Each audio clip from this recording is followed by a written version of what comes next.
Doctor Who Espresso, and today you join me from the glory of my floor, as today we're going to be talking about a magazine which hit newsstands 15 years ago today on the 5th of April 2006, and it is Doctor Who Adventures, a sort of, depending on what iteration of the magazine it was or what era, came out over 2 weeks, I think 1 month weekly, and I think bi-monthly as well towards the end as well. It ran for nearly, I think, over a decade in the end. It ended in 2017, its regular run on newsstands. It has been a big part of so many Doctor Who fans' childhoods.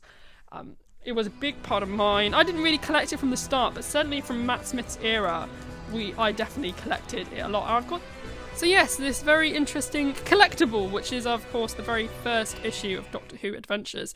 We're going to be talking in depth about this issue as well as going through my entire sort of collection. I'll be touching on a few issues, but this is the very first issue that came out to coincide obviously with the sort of release of Series 2. And you got new in the corner, you got a lovely Slitheen, a TARDIS, the Doctor, and no, that's not the Doctor, that's Rose and the Doctor. And it's this fantastic first issue, which I believe it said on the very first issue of Doctor Who magazine as well, which I think is a nice sort of reference there as well. Got a bit about the Christmas invasion, one of the cat nuns, and of course the comic strip, which was a very big mainstay of the Doctor Who Adventures magazine. You got 6 free gifts, which was a stationery set, which at the end I'm going to show you some of the stationery that I do have and the free gifts that I sort of, when I bought this, the thing is, my original collection of Doctor Who magazine adventures, not Doctor Who magazine, I have got my entire original Doctor Who magazine collection. But my original Doctor Who Adventures collection, I actually sold on. So, well, I gave it to a charity shop, and that's one of the biggest regrets of my life. Well, not necessarily giving it to a charity shop, that's nice, I think. But it was getting rid of them because it was such a big part of my childhood. Collecting these, I subscribed to them, especially these early issues. While I didn't actually collect them at the time, I do remember actually printing off the covers because I was that sad of these early issues and mocking up sort of cartoon versions of them that I'd done from printing it off. So yeah, those early issues I did that and I printed them off, and I remember, I don't know why, but I did do that because I was just that obsessed with the magazine. Taking a closer look at the inside of the magazine, you got an ad, you got the big on the inside and sort of column about stuff, lots of pictures. New Doctor, and then you got of course the previews, which again were a big hype thing, particularly for me. I remember like whenever there was a new series on, you'd rush to pick it and like look straight to the preview section. I remember particularly with Series 6 and Series 7, that was a big thing for me. So these pictures, and it's carried on with the Doctor Who magazine. One of the best exciting features is the new episode previews. It's such a great way to build hype, I think, particularly. So you got David Tennant, the Doctor, and Rose on that sort of apple grass from New Earth. It was a very exciting. I don't get why. Maybe I'll do a review of New Earth at some point, because actually, I do think it's actually quite an underrated episode personally. Got a note from the DWA team, the list of the heroes, which have changed from era to era, and these pictures are just so exciting, honestly. And got a bit for Doctor Who magazine, as well as Totally Doctor Who and Doctor Who Confidential, which it takes me back, doesn't it? Really. Missing Doctor Who Confidential. I've watched this on YouTube recently because they've been uploaded to YouTube, which I think is hilarious. I quite like watching it. And I got the website, which looks far more interesting than the website we've got now, really, let's face it. A bit about the Doctor, which is exciting. You've got Colin and Chris as well as Billy. And then of course you've got the comic as well, which is a lovely sort of nostalgic thing. TARDIS, not TARDIS, the Dalek, what's wrong with me?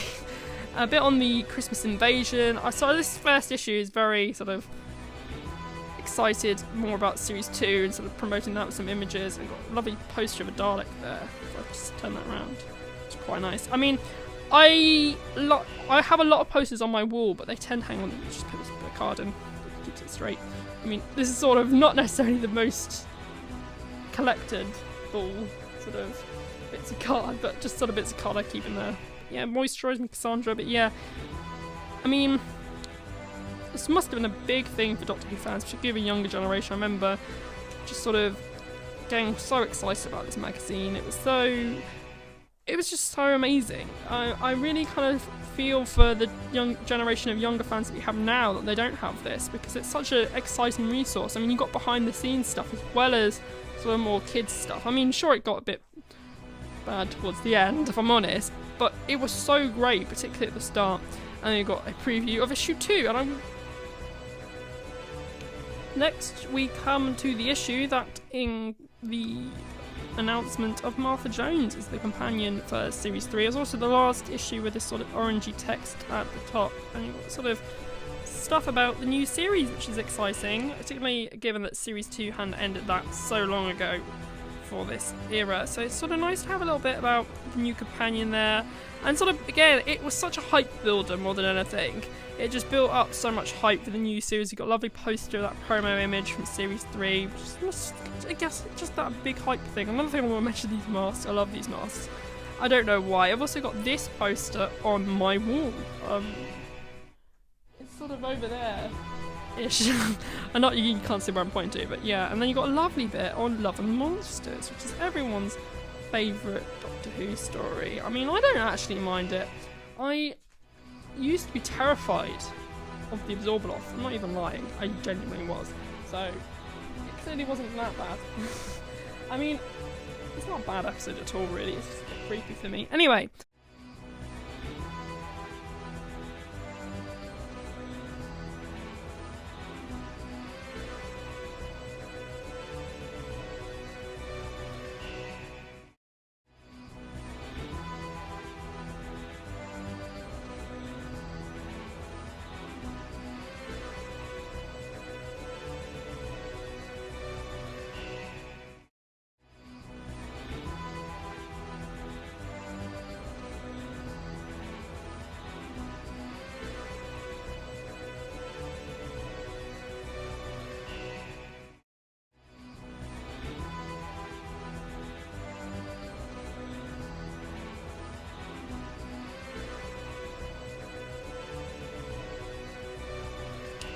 Now, a whole year has elapsed. We are now in 2007, and of course the debut of Martha Jones as the new companion for Series 3, and I believe in this issue...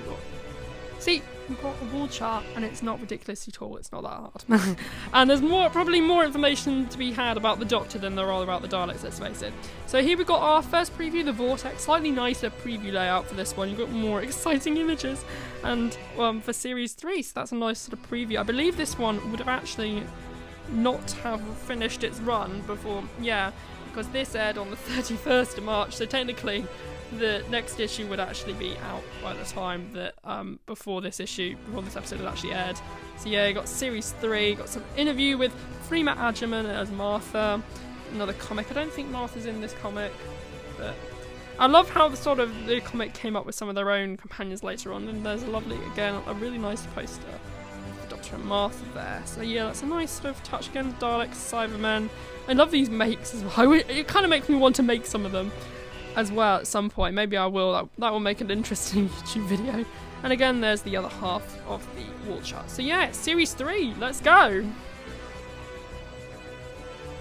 Now we come to what is probably the biggest gap in my collection. We've gone from basically, what's that? August 2007 to December 2007. So we've missed the entire first series of the Sarah Jane Adventures, which is a bit sad because I'd love to get the coverage from the very first series of the Sarah Jane Adventures. But we are here with a bumper issue for Christmas 2008, which is obviously the year of my favourite Christmas special, The Voyage of the Damned, although I know it's not that popular. I don't know, I'm surprised by that really. But yeah, I mean, fair enough. I mean, it's not for everyone. It's just Series 4. I don't even have the first issue for Series 4, sadly, but we do have this one, which more or less looks like it could be. And that is for Series 4, and by this point I believe the magazine had gone weekly. So there's your preview. Oh well, actually no, they're not preview. That's the wow moments for Partners in Crime, again my favourite series opener. And then you got your preview for Fires of Pompeii, which looks incredibly epic. I love this image of the volcanoes and the Doctor and Donna. Again, there's some lovely images in this magazine, just like considering like how scarce promo images seem like nowadays. It's amazing the variety that Doctor Who Adventures got, and then you got to get to see how extortionate these DVDs once were and how they're not even worth 10p now, let alone £9. But yeah, that's life, I suppose. And then you got the exhibition, which I went to the version of this not in 2008, but in 2010, like weeks after Series 5 had launched. And Newcastle, that's where I went. I went to Newcastle, yeah.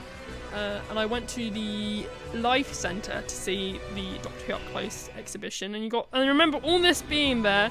I remember the ood, the really dark lighting, and my mum complaining that the Doctor Who theme would not stop for the entire time we were there. And then you got 10 reasons why Doctor Who is the best show on TV, which is very much true, definitely still true all these years later. And another fantastic poster of the Doctor and Donna there, as well as some pig slaves. It's not so fantastic, but I mean, the pig slaves are alright, bless them. And then we got not Max Capricorn, some guy that I can't remember the name of, Rixton Slade. And I remember there was loads of rumours that he was returning for Revolution of the Dalek for some reason. But yeah, that's the very first issue of Series 4, and the very first weekly issue in my collection. Coming to the end of Series 4, we've got this, which is issue... where are we now? Issue 71, so not quite 100 issues yet, but this is the end. This is the one that came out presumably not long after The Stolen Earth aired, so have that on the cover and say the end. It's so dramatic, and I mean, it certainly felt that way, particularly given that the Doctor is nowhere in sight. I mean, for all we know, maybe the Doctor regenerated. The final battle for Rose again sort of hints that maybe Rose is going to save the day or whatever. I mean, obviously she doesn't. It's actually Donna in the end, really. So, yeah. So, talk about twisting your mind there. Got the lovely wow moments from The Stolen Earth. And trust me, there are a lot of wow moments. I mean, I know a lot of people love this finale. And there are a lot of wow moments, but I mean, particularly, it is a 10 out of 10 story for me, based on the fact that there's just so much going on. But I think, as an actual story, there isn't much going for it, if I'm honest. But there is just so much hype and so much moments from the best characters on Earth for me, that it kind of works. So, I mean, shoot me, it's a 10 out of 10. But yeah, that's probably very much talking about how much hype there is. I'd say Endgame and Infinity War have the same problem. It's just overcrowded and there isn't much plot. But yeah, Journey's End. Again, the Doctor is not in sight anywhere. So yeah, for all we know, there could have been an entirely new Doctor. Now we come to a very exciting issue. We have come to an issue which sort of seems like just a random issue from 2008, but it's not. It's very special because it features what I think might be the first mini SJA magazine in Doctor Who magazine adventures history, I think, I'm not sure. But these were very special to moi because there was no Sarah Jane Adventures magazine, which I think is a massive shame given how popular this was in its day. I mean, I've seen a mock-up someone did of it and I was like, I need this in my life. But yeah, this is what we got, the mini magazines. These are sort of 8-page pull-out things, and I think this is the first one. And you've got sort of stuff about the new series, interviews and stuff. All kinds of exciting pictures and stuff. Oh, lovely poster. I really wish they'd done more Sarah Jane posters. I really wish they made more of a shout about Sarah Jane at the time, because it was such a wonderful, wonderful show. It meant so much to me and so many others. I think it's so much a shame that we didn't get a full-on issue, but this is nice. I love this sort of vibe the Series 2 promotion got there, and a lovely sort of guide to the new series, which wouldn't have been that long off from this time. So, yeah.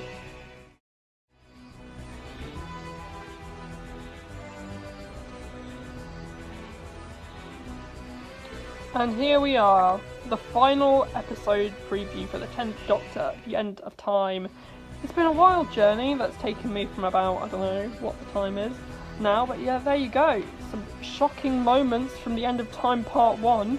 Yes. It reminds me of that meme where there's like, oh, what's it called? Where there's like the class, and you said, I mean, the one that sticks out to me is like, I remember a friend who's a very artsy student, and she said, point of view, if like you're the art student in class and it's a project, you got that picture of those kids all pointing and looking towards that person. So yeah, that's what that reminds me of, particularly with Will pointing there. And then you got the 10th Doctor and very lovely blue lighting and that horrible CGI skull, which, yeah. I remember this one particularly. This is one of the first memories I have is the cliffhanger to The End of Time Part 1. And I remember, I mean, I was very young at the time. I had no idea why it had to end on a cliffhanger. So why does it have to end on a cliffhanger? I mean, I appreciate it a lot more, but it's funny because the cliffhanger is quite a well-known part of Doctor Who's DNA, really. So it's interesting that's one of the things that stuck out to me very early on, the End of Time Part 1. And you got Donna crying. Why is Donna crying? Let's see, is Donna crying? Do you think Donna is crying? It doesn't actually look like she is crying, so maybe she isn't crying. So yeah, you got that woman who we never found out about, the Vinvoci, the Master, who will knock, and nice foreshadowing that he's the one who's gonna knock. But yeah, End of Time, that final issue, final preview for the 10th Doctor. And so we reach the end of an era, the end of the 10th Doctor's era, and the beginning of the 11th Doctor's era. I love this promo image, I loved it at the time, I remember loving it now, because it shows you the past and the future as well. So it's a lovely cover, definitely my favourite cover for Doctor Who Adventures.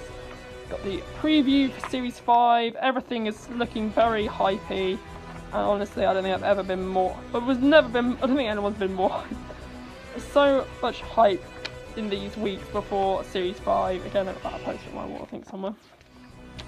So yeah, behind the scenes and meeting the new Doctor is so, like, I mean, it's got the old logo, but it's also very much looking forward to the future of Doctor Who as well at the same time, which I think is quite nice. Although you are very much getting to the end, and then got the beginning of a new era coming very soon, which we are about to deal with. Now we reach the 11th Doctor and this whole new style guide, and this is probably the most nostalgic style guide for me, particularly growing up. This was basically my era of the show, really. More than anything, it's just, I remember just collecting these. I remember getting this issue in like Tesco's and getting the free clock and everything. It was just so much hype, and particularly this layout for the previews and everything. It was just massive era for me, not gonna lie. And it's something I really missed because I really loved just how much hype there was for each of these new series. I mean, I still get hyped for Doctor Who, but not in the same way that I did when I was like 6 years old when these came out. It was just unreal at the time, and I think Doctor Who Adventures was a big part of that. I mean, maybe if we had Doctor Who Adventures now, it'd be the same, but I don't know. There's just so much exciting content here, including like a diary with Matt Smith. It just really was an era in a way for me, particularly, and I just love this sort of cover, and this, it just meant so much to me at the time. But yeah, that is the new era of style guide and new series. I love how it sort of reflects that sort of vibe that Series 5 had, really. I just love everything about it. I love all the posters. It's just such a nostalgic issue, particularly this one.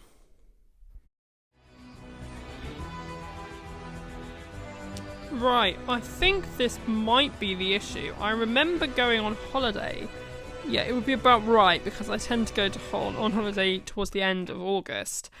In 2010, I think I bought this, and I remember the Dalek ship spinner. I don't actually have it anymore because I bought this secondhand, but I remember buying it and taking it to the beach and playing with it on the beach. It was sort of like a frisbee, and I lost it, and I remember being so distraught about losing that sort of frisbee. I remember searching for hours and crying about it because I was like 6 years old at the time. I don't think I was even 6. Actually, no, I might have been. I think it would have been just before my 6th birthday, so I would have been 5. But yeah, and then of course Doctor Who Live, which I never went to, but I remember seeing these posters on the inside of magazines and getting really excited. In fact, I have a friend who actually made a birthday card using that image, or a printed off version of that image. So yeah, I never went to it, but I still feel the hype.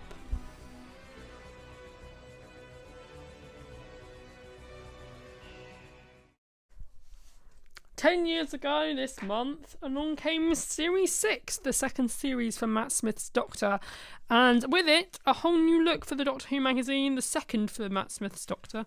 I mean, particularly in the Matt Smith era, they sort of seem to change it every new series, although they didn't change it for Series 7, they did change it for Series 7B, so I don't know why they didn't change it, I guess. I mean, it was kind of still the Pond era, but yeah. It's completely different on the inside. This is probably the most nostalgic, well, actually, basically any Matt Smith version of this magazine the most nostalgic, because it's the one I was subscribed pretty much, and when I collected it the most and talked to my friends about it. And it was a real sense of Doctor Who being alive in my life. I mean, it still is now, but like everyone in school watched Doctor Who around this period. I mean, there are people in my school who still watch Doctor Who, but not so much anymore. But yeah, you got preview, again, another very nostalgic layout as well. And K1, as well as an interview with Matt, and of course the ARG column was introduced around now, which is very interesting. I remember Mrs. Tinkle and everything. It was so funny. And you got Prince William and Duchess of Cambridge there. Monster panel and all kinds of great stuff. It just really was another era of the magazine, which just speaks to me. And they got the Silence Will Fall with the Silence, which is, again, I mean, especially like 2011 was a big year for me being a Doctor Who fan. It's the year I went to the Doctor Who experience as well. I'm just going to whiz through a couple of issues to get to a certain issue that I want to talk about. So that's the next issue. Another issue for Series 6. These are all got Series 6 previews and stuff. All are 10 years ago now, but the one I wanted to get to is this one, which is the final, well, it's not the final Series 6 one, but it is the final tribute magazine we got for the Sarah Jane Adventures. There's a preview for the Rebel Flesh there, and here it is. Goodbye, Sarah Jane. This was something I held very dear to me at the time. I think I kept this by itself. I loved this poster. I really did. I think I had this on my wall when I bought the original one. But this was such an emotional time for me when Liz Sladen died. I think it was the first death I ever really experienced. I mean, I don't think people did die before 2011, but like it never affected me in the way that Elizabeth Sladen had. So it's quite sad, and also quite a really tragic thing that happened in life. And I do really miss the Sarah Jane Adventures a lot, and I really kind of wish that we had some more of these mini mags for the final series of Sarah Jane, but oh well.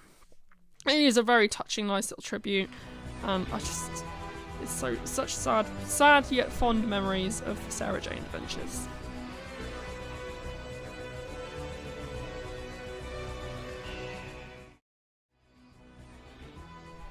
We whizzed past it earlier, but here is a photograph that brings back a lot of memories. The Doctor is back filming for the Series 7A. I remember a lot of emotion around this time because this was when Amy and Rory were leaving. Again, one of the first companion departures that I remember actually experiencing. Like, I experienced Doctor Who companion departures before, but never like as consciously as I did when Amy and Rory left. The combination of 11, Rory and Amy were a big part of my childhood in like 2010, 2011, and they meant a big deal to me. So when they left, it was quite huge news to me, and I remember keeping this page in particular because it was always so emotional for me, and it's kind of sad when they had to leave. So yeah, that was one of the memories of that particular issue. And here is an issue I remember quite distinctly picking up from Co-op. I don't know why, but I remember this cover, and I remember going to Co-op and picking it up. Because I think maybe it's because I just walked so far to pick it up. And also I think it was the first issue I'd bought in a while, so it was quite exciting. And I remember this poster and thinking, what the hell are they? And then I was very excited when Web of Fear got announced. So yeah, I remember that issue, walking down to the Co-op. Yeah, there you go. Fond memories of the Co-op. We have now reached the start of Series 7A. Again, another big time. I remember seeing this issue in, I think, must have been W.H. Smith in a gas station and looking at this exciting preview. I think at that point I wasn't subscribed and I was only allowed a magazine a month or so I couldn't actually pick up this issue. I remember seeing it and being like, I want to read all about Asylum of the Daleks. I can't remember what I was coming back from, but I vividly remember seeing this issue in the shops and being like, I really want to buy this, but I couldn't. So yeah, that's sad memories. But yeah, there is the final sort of debut for the Ponds and the Doctor. So yeah, that was the end of an era, at least for me anyway. And here it is, Amy and Rory's final sort of cover as long-term companions. I remember getting this one quite vividly as well and finding it. I can't remember where I was, but I remember picking it up And I remember this interview in particular. I remember because the series had just sort of ended, and I remember this picture is quite distinctive to me as well. And it says, Karen looks like she's made of spaghetti. I remember that quote. In fact, I quoted it in one of the tweet-alongs. I just remember that being the interview that stuck out to me a lot the most. And there's a great poster. There's great stuff about statues, which started getting me a bit sort of nervous about statues more than anything. I mean, I didn't actually really find the Weeping Angels that scary, but they are very interesting, quite creepy. We had the co-op where I had fond memories of picking up. Now we have Asda, where I remember getting this issue quite distinctly. I think it was like reduced. I think it wasn't the issue that was out currently. I believe this issue was out. That was the latest issue, but this one was a back issue that they'd clearly overstocked on. So I remember getting that in Asda for cheaper than it was for some reason. And then I think I probably picked up that one while I was there too. Matt's third and final redesign for his era, with the lovely new purple frock coat from Series 7B. So that's nice, as well as that poster. I mean, this is another nostalgic one. I think there was a reason for this one, although it is here that you start to see the magazine's actual quality starts to go down a bit. Particularly, I mean, it did go down a bit with Matt Smith. If I'm honest, although I'm more nostalgic for this issue, got alien babies, for the Matt Smith era of Doctor Who magazine adventures, it is very obviously, compared to the David Tennant era of Doctor Who adventures, much lower in quality. Like, there's much more photographs than content. There's lots less classic content as well, and you are more lean. If you look at the comics, the words are a lot bigger as well. I mean, there's a lot less speech bubbles, and the comics are shorter as well, I think. So you can tell that towards the end, I mean, look at that, they don't need to be that big, you know? And I think there's an issue we'll get to eventually where it's entirely posters. It is also the debut of Where's the Doctor, which they made into a book as well, which is nice. I love that. I was thinking they kind of sad they didn't make a reference to it in Listen. Maybe it's a subtle reference in Listen when they talk about Where's Wally. But yeah. Again, very nostalgic. That poster was probably the first time I ever saw that poster as well. And just this layout as well. It's just very nostalgic. I remember Easter weekend, although I have just seen her. This actress, I believe she plays Miss Kislet, but she's in Keeping Faith Series 3, which I've just watched. So that's funny. And that poster as well is very nostalgic. Just again, a very nostalgic era. I believe this was for the 50th anniversary or something. It's the most cartoony sort of version of the magazine, I think. I'm not sure it really fits with Doctor Who, but here we are. This is the issue with the 50th anniversary for November 23rd. There you go, you got the preview for Day of the Doctor. It's not the 50th anniversary year issue it's not the 50th anniversary special issue that they called the following issue. But there's the preview, again, very much hype. Although I remember when Day of the Doctor aired, I wasn't allowed to watch it because it was that long. I was only allowed to watch like 45 minutes or so of it because it was on... What time was it on? Doesn't say what time. Just says what day. Because my parents were annoying more than anything. I wasn't allowed to stay up for it. And then you got the interview with David Tennant and Matt Smith. I mean, that is just pure hype in itself, really. I mean, it's just amazing. And then you got the 50th anniversary issue was... Yeah, it's amazing. It really is. And then you got a lovely... Where is it? There was a lovely poster. I mean, I just saw it. And I'm now miffed. There's an 11th Doctor. There you go. There's the Day of the Doctor poster. There's that. And then we got the actual 50th anniversary special issue. There you go. It's 3D cover. Then from now on, they've started doing these blip it things, which lasted, I think, until Peter Capaldi got it. And then you got the Alien Babies. I forgot to mention about Alien Babies. I had a friend who was obsessed with it. They loved Alien Babies. They would cut them out and make little figures out of the bits of paper and stick them on a card. And then you got the Day of the Doctor episode guide. They did one for every episode of Series 7, and I believe they did Time the Doctor too. But yeah, you got a 3D poster. I believe if I had my original copy to hand, I do actually still have my original copy. And I drew in this. I can't remember where it is now, but I did draw on that. And then you got the 3D for the Blip It Zygon Daleks. It's a great issue, one of my favourites. They did put a bit of effort into the 50th anniversary one, I'll grant them, as well as having that 3D element as well. And, of course, we come to Matt's last issue as the incumbent Doctor, with the Time of the Doctor preview there as well.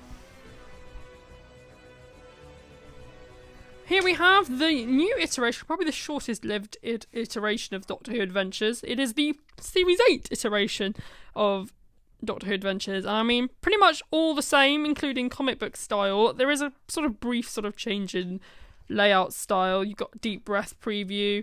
They've also included these 3.75-inch Doctor Who Adventures, which I remember everyone hating the guts off character for making them. But yeah, that's the thing. There's a lovely one there. The Doctor is suspicious. Oh my god, the Doctor is the imposter. Whoa. Not the greatest. And this next issue, I mean, we've had the co-op, we've had Asda. Now I present to you an issue that I bought from Booths, which is probably the most up north, probably poshest supermarket I've ever been to. It's a bit shit, not gonna lie. The co-op was nicer, not gonna lie. I mean, it's sort of like the Yorkshire version of M&S, I guess. I mean, there's still M&S in Yorkshire, but it's just a bit posher than Yorkshire than that. It's a bit weird. I just remember it being my local supermarket when I lived in Yorkshire. But yeah, there's the Dalek. I remember that one in particular, getting that from Booths. I remember seeing Keeley Hawes and getting excited because it was it's a very interesting picture. I don't know why. I think there's something about the way her hair's done and the glasses. It just looked so intriguing to me. I don't know why. Listen, and that was something. And then you got more of these lovely Doctor Who adventures with the mini ones where they become burgers, because we all love a bit of cannibalism, don't we, in our kids' Doctor Who magazine. This isn't the one I wanted to talk about, but it is an issue. That's the last issue produced by the BBC directly before it switched to Panini. But I believe it is this issue that was the last issue I picked up when I collected the magazine. So yeah, I clearly was a big fan of Doctor Who Adventures with Peter Capaldi. I mean, to be fair, just look at the amount of pictures in these later issues. I mean, sure, there's a lot of nostalgia here, but it is a bit disappointing how many pictures it is. Actually, no, I don't think it is this issue. I remember, it would have been this one. Yeah, it's this one. Sorry, I remember it because it had this page in it. This is the last issue I picked up before I transferred to Doctor Who Adventures, Doctor Who magazine. But it did also transfer to Panini. I traded a Panini magazine. I didn't actually buy it, but we're going to get to that right now because it is here. We have reached the Panini version of the Capaldi issue. This is a much better magazine, I grant you. It did get much better just as I stopped collecting it. I think particularly with Capaldi, it didn't feel so childish anymore. Particularly it went on so much later in the Capaldi era. If it had stuck to its timeline of being around 7 o'clock, I would have finally been able to watch it properly at that point. But they moved it even further back, which annoyed me even more because I just want to watch Doctor Who live, you know. I mean, sometimes I did. I mean, it depended when it was on. If it was on around 6, 7 at the time, I would have been allowed. I'm allowed to now because I'm like 16, so it'd be a bit ridiculous if I couldn't. But yeah, that's that issue. And then this is the issue that I traded someone with. I think I traded a Strange Hill High magazine. That was a thing at the time, I think. This one's a new version. I believe the person who I traded with had cut all the posters out and stuff like that. But yeah, there you go. The new Panini rendition of the Capaldi magazine.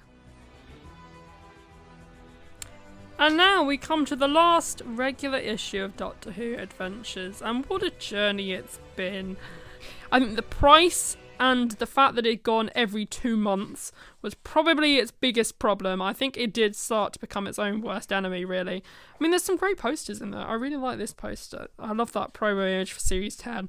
I was thinking the other day just how much I missed Bill Nardole and Peter Capaldi, and just how much I missed Series 10. I mean, I love Series 11 and 12, but Series 10 was a whole thing of itself.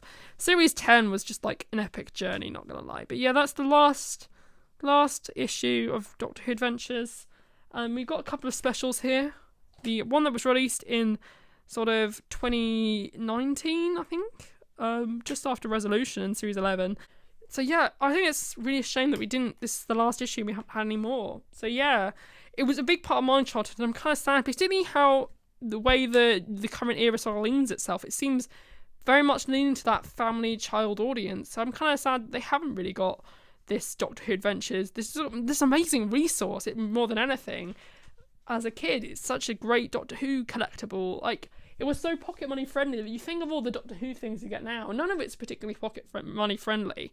They're really losing, like, a lot of that market, really. I know that's isn't making a bit to a business study more than anything, but, like, as I mentioned, the limited edition thing has all been since the Chibnall era, really. So maybe they need to have something that isn't limited edition and sort of that just appeals, that's there for kids that they can afford, so they don't get alienated by all this limited edition box sets and steelbooks, because that's great for me. But, like, what about for people who are, like, 6? They won't ever have that magic of, like, collecting a trading card. I mean, particularly with the digital trading cards, it's just become ridiculous. But yeah, anyway. And then finally we got this, which is the lovely limited edition thing that came with the Daily Mirror or something. But yeah, there you go. That's my entire collection. I wish the Doctor Who Adventures team a very happy 15th anniversary. God, that's strange to say out loud. But yeah, anyway, I hope you enjoyed the video. If you did, why not consider telling me your memories of Doctor Who Adventures in the comments down below. I hope you had a lovely day, and goodbye.